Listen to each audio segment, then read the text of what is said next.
there, and welcome to my review of the Alastair Sim adaptation of A Christmas Carol. Now, normally I would start off a review by giving a summary of what the movie's about, but it's A Christmas Carol. Who doesn't know the story to it? So, now let's get into what my main thoughts on the movie are. And the first thing I'd like to point out is how Alastair Sim is phenomenal as Ebenezer Scrooge. I mean, this guy manages to portray Scrooge in a way that Scrooge isn't necessarily evil, but it's just the way that he views things and the way that he views the world.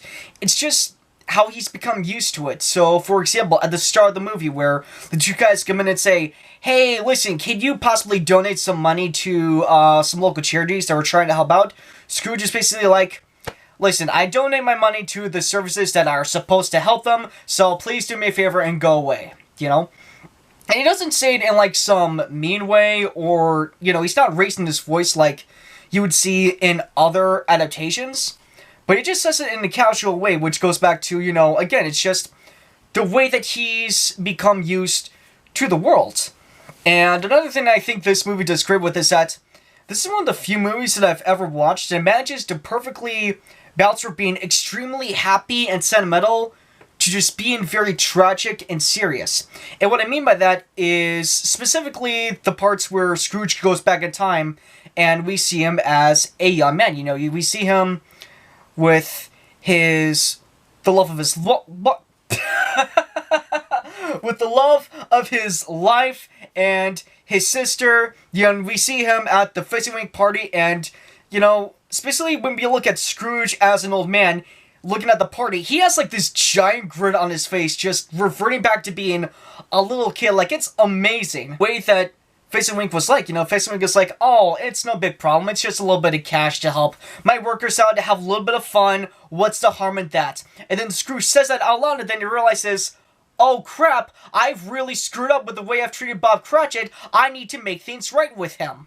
You know? So, I think that's a great thing the movie does, with going between very serious and heartbreaking, and between being very happy and sentimental. Another great strength this movie has is just the scene where Jacob Marley visits Ebenezer Scrooge, you know, especially first we start off with Scrooge just going to his house and we see, you know, his head just come over the, you know, his story. It's like, Scrooge, you know, it's like this fading image, and, you know, it's a little eerie, you know. Then Scrooge is racing up the door and you hear Scrooge in the background, and it's just, you know, it really does know how to build up to Jacob Marley.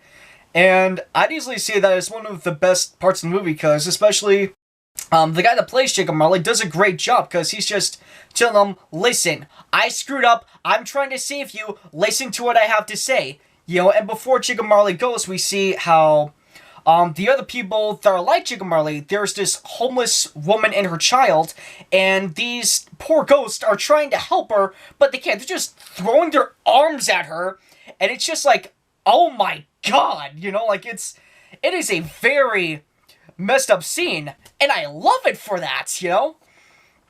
And, yeah, in short summary, those are my main thoughts on the Alastair Sim adaptation of A Christmas Carol. If you have not seen this version yet, then I cannot recommend enough you check it out at least once. And thank you for watching the video. It really means a lot, especially since I haven't uploaded in about 2 months, you know? And, happy holidays, Merry Christmas, and yeah, have a good day.